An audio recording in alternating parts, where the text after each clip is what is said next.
ओम नमः शिवाय। आज हम रुद्र संहिता प्रथम खंड का अध्याय 17 से 19 पढ़ने जा रहे हैं। यज्ञदत्त कुमार को भगवान शिव की कृपा से कुबेर पद की प्राप्ति तथा उनकी भगवान शिव के साथ मैत्री।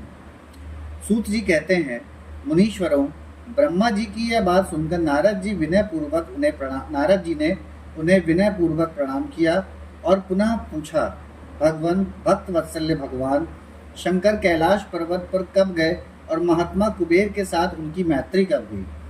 परिपूर्ण मंगल विग्रह महादेव जी ने वहां क्या किया, यह सब मुझे बताइए। इसे सुनने के लिए मेरे मन में बड़ा कौतूहल है।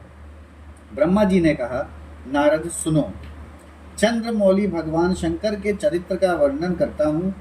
वे कैसे कैलाश पर्वत पर गए और कुबेर की उनके साथ किस प्रकार मैत्री हुई, यह सब सुनाता हूँ। कामपिल्य नगर में यज्ञदत्त नाम से प्रसिद्ध एक ब्राह्मण रहते थे, जो बड़े सदाचारी थे। उनके एक पुत्र हुआ जिसका नाम गुणनिधि था। वह बड़ा ही दुराचारी और जुआरी हो गया था। पिता ने अपने उस पुत्र को त्याग दिया। वह घर से निकल गया और कई दिनों तक भूखा भटकता रहा। एक दिन वह नैवेद्य चुराने की इच्छा से एक शिव मंदिर में गया। वहां उसने अपने वस्त्र को जलाकर उजाला किया, यह मानो उसके द्वारा भगवान शिव के लिए दीपदान किया गया। तत्पश्चात वह चोरी में पकड़ा गया और उसे प्राणदंड मिला। अपने कुकर्मों के कारण वह यमदूतों द्वारा बांधा गया। इतने में ही भगवान शंकर के पार्षद वहां आ पहुंचे और उन्होंने उसे उनके बंधन से छुड़ा दिया। शिवगणों के संग से उसका हृदय शुद्ध हो गया था, अतः वह उन्हीं के साथ तत्काल शिवलोक में चला गया। वहां सारे दिव्य भोगों का उपभोग तथा उमा महेश्वर का सेवन करके कालांतर में वह कलिंगराज अरिंदम का पुत्र हुआ। वहां उसका नाम था दम। वह निरंतर भगवान शिव की सेवा में लगा रहता था। बालक होने पर भी वह दूसरे बालकों के साथ शिव का भजन किया करता था। वह क्रमशः युवावस्था को प्राप्त हुआ और पिता के परलोक गमन के पश्चात राज सिंहासन पर बैठा। राजा दम बड़ी प्रसन्नता के साथ सब ओर शिव धर्मों का प्रचार करने लगे। गोपाल दम का दमन करना दूसरों के लिए सर्वथा कठिन था। ब्राह्मण समस्त शिवालयों में दीपदान करके अतिरिक्त वे दूसरे किसी धर्म को नहीं जानते थे।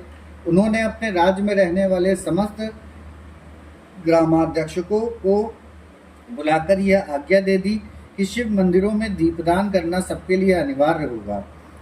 जिस ग्रामाध्यक्ष के गांव के पास जितने शिवालय हों, वहां बिना कोई विचार किए सदा दीप जलना चाहिए।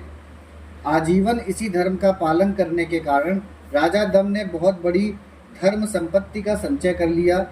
फिर वे काल धर्म के अधीन हो गए। दीपदान की वासना से युक्त होने के कारण उन्होंने शिवालयों में बहुत से दीप जलाए और उसके फलस्वरूप जन्मांतर में वे रत्नमय दीपों की प्रभा के आश्रय हो अलकापुरी के स्वामी हुए। इस प्रकार भगवान शिव के लिए किया हुआ थोड़ा सा भी पूजन या आराधन समय अनुसार महान फल देता है। ऐसा जानकर उत्तम सुख की इच्छा रखने वाले लोगों को शिव का भजन अवश्य करना चाहिए। वह दीक्षित का पुत्र, जो सदा सब प्रकार के अधर्मों में ही रचा पचा रहता था, दैव योग से शिवालय में धन चुराने के लिए गया और उसने सर्वार्थवश अपने कपड़ों को दीपक की बत्ती बनाकर उसके प्रकाश से शिवलिंग के ऊपर का अंधेरा दूर कर दिया। इस सत्कर्म के फलस्वरूप वह कलिंग देश का राजा हुआ और धर्म में उसका अनुराग हो गया। फिर दीप की वासना का उदय होने से शिवालयों में दीप जलवाकर उसने यह दिक्पाल का पद पा लिया। मुनीश्वर, देखो तो सही, कहाँ उसका वह कर्म और कहाँ यह दिक्पाल की पदवी, जिसका यह मानव धर्मा प्राणी इस समय यहाँ उपभोग कर रहा है। तात, यह तो उसके ऊपर शिव के संतुष्ट होने की बात बताई गई। अब एक चित्त होकर यह सुनो कि किस प्रकार सदा के लिए उसकी भगवान शिव के साथ मित्रता हो गई। मैं इस प्रसंग का तुमसे वर्णन करता हूँ। नारद, पहले के पांडकल्प की बात है। मुझे ब्रह्मा के मानस पुत्र पुलस्त्य से विश्रवा का जन्म हुआ और विश्रवा के पुत्र वैश्रवर्ण कुबेर हुए। उन्होंने पूर्व काल में अत्यंत उग्र तपस्या के द्वारा त्रिनेत्रधारी महादेव की आराधना करके विश्वकर्मा की बनाई हुई इस अलकापुरी का उपभोग किया। जब वह कल्प व्यतीत हो गया और मेघवाहन कल्प आरंभ हुआ, उस समय वह यज्ञदत्त का पुत्र, जो प्रकाश का दान करने वाला था, कुबेर के रूप में अत्यंत दुस्सह तपस्या करने लगा। दीपदान मात्र से मिलने वाली शिव भक्ति के प्रभाव को जानकर वह शिव की चित्र प्रकाशिका काशिकापुरी में गया और अपने चित्त रूपी रत्नमय प्रदीपों से 11 रुद्रों को उद्बोधित करके अनन्य भक्ति एवं स्नेह से संपन्न हो वह तन्मयता पूर्वक शिव के ध्यान में मग्न हो निश्चल भाव से बैठ गया।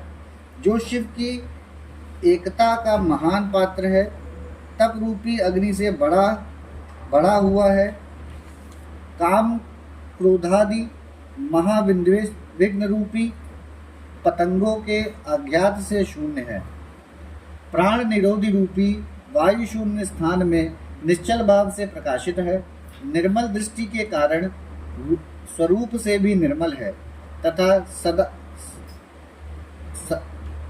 सद्भाव रूपी पुष्पों से जिसकी पूजा की गई है। ऐसे शिवलिंग की प्रतिष्ठा करके वह तब तक तपस्या में लगा रहा जब तक उसके शरीर में केवल अस्थि और चर्म मात्र ही अवशिष्ट नहीं रह गए। इस प्रकार उसने 10,000 वर्षों तक तपस्या की। तदंतर विशालाक्षी पार्वती देवी के साथ भगवान विश्वनाथ कुबेर के पास आए। उन्होंने प्रसन्न चित्त से अलकापति की ओर देखा। वे शिवलिंग में मन को एकाग्र करके ढूंढे काठ की भांति स्थिर भाव से बैठे थे। भगवान शिव ने उनसे कहा, अलकापते, मैं वर देने के लिए उद्यत हूँ, तुम अपना मनोरथ बताओ। यह वाणी सुनकर तपस्या के धनी कुबेर ने ज्यों ही आंखें खोलकर देखा, त्यों ही उमा वल्लभ भगवान श्रीकंठ सामने खड़े दिखाई दिए। वे उदय काल के सहस्त्रों सूर्यों से भी अधिक तेजस्वी थे और उनके मस्तक पर चंद्रमा अपनी चांदनी बिखेर रहे थे। भगवान शंकर के तेज से उनकी आंखें चौंधिया गईं, उनका तेज प्रतिहित हो गया और वे नेत्र बंद करके मनोरथ से भी परे विराजमान देवेश्वर शिव से बोले, नाथ, मेरे नेत्रों को वह दृष्टि शक्ति दीजिए जिससे आपके चरणारविंदों का दर्शन हो सके। स्वामिन, आपका प्रत्यक्ष दर्शन हो, यही मेरे लिए सबसे बड़ा वर है। ईश, दूसरे किसी वर से मेरा क्या प्रयोजन है। चंद्रशेखर, आपको नमस्कार है। कुबेर की यह बात सुनकर देवादिदेव उमापति ने अपने हथेली से उनका स्पर्श करके उन्हें देखने की शक्ति प्रदान की। दृष्टि शक्ति मिल जाने पर यज्ञदत्त के उस पुत्र ने आंखें फाड़ फाड़ कर पहले उमा की ओर ही देखना आरंभ किया। वह मन ही मन सोचने लगा, भगवान शंकर के समीप यह स्वर्गा सुंदरी कौन है? इसने कौन सा ऐसा तप किया है जो मेरी भी तपस्या से बढ़ गया है? यह रूप, यह प्रेम, यह सौभाग्य और यह असीम शोभा सभी अद्भुत है। वह ब्राह्मण कुमार बार बार यही कहने लगा।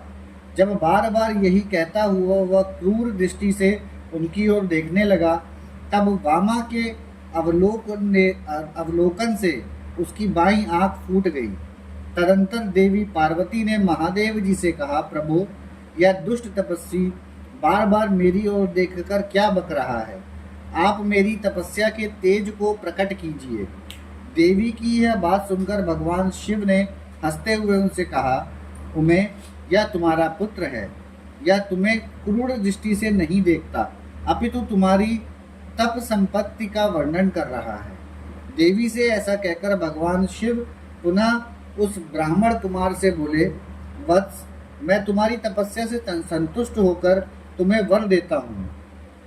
तुम नदियों के स्वामी, गुहाओं के राजा हो जाओ, सुव्रत, यक्षों, किन्नरों और राजाओं के भी राजा होकर पुण्य जनों के पालक और सबके लिए धन के दाता बनो।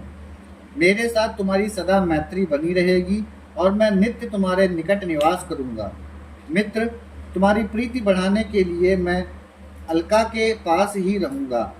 आओ, इन उमा देवी के चरणों में साष्टांग प्रणाम करो, क्योंकि यह तुम्हारी माता हैं। महाभक्त यज्ञ दत्त कुमार, तुम अत्यंत प्रसन्न चित्त से इनके चरणों में गिर जाओ। ब्रह्मा जी कहते हैं, नारद, इस प्रकार वर देकर भगवान शिव ने पार्वती देवी से फिर कहा, देवेश्वरी, इस पर कृपा करो। तपस्विनी, यह तुम्हारा पुत्र है। भगवान शंकर का यह कथन सुनकर जगदम्बा पार्वती ने प्रसन्नचित्त हो यज्ञदत्त कुमार से कहा, वत्स, भगवान शिव में तुम्हारी सदा निर्मल भक्ति बनी रहे। तुम्हारी बाईं आंख तो फूट ही गई, इसलिए एक ही पिंगल नेत्र से युक्त रहो। महादेव जी ने जो वर दिए हैं वे सब उसी रूप में तुम्हें सुलभ हों। बेटा, मेरे रूप के प्रति ईर्ष्या करने के कारण तुम कुबेर नाम से प्रसिद्ध होगे। इस प्रकार कुबेर को वर देकर भगवान महेश्वर पार्वती देवी के साथ अपने विश्वेश्वर धाम में चले गए। इस तरह कुबेर ने भगवान शंकर की मैत्री प्राप्त की और अलकापुरी के पास जो कैलाश पर्वत है वह भगवान शंकर का निवास हो गया। यहाँ हमारा अध्याय 19 हमने समाप्त कर लिया है। ओम नमः शिवाय।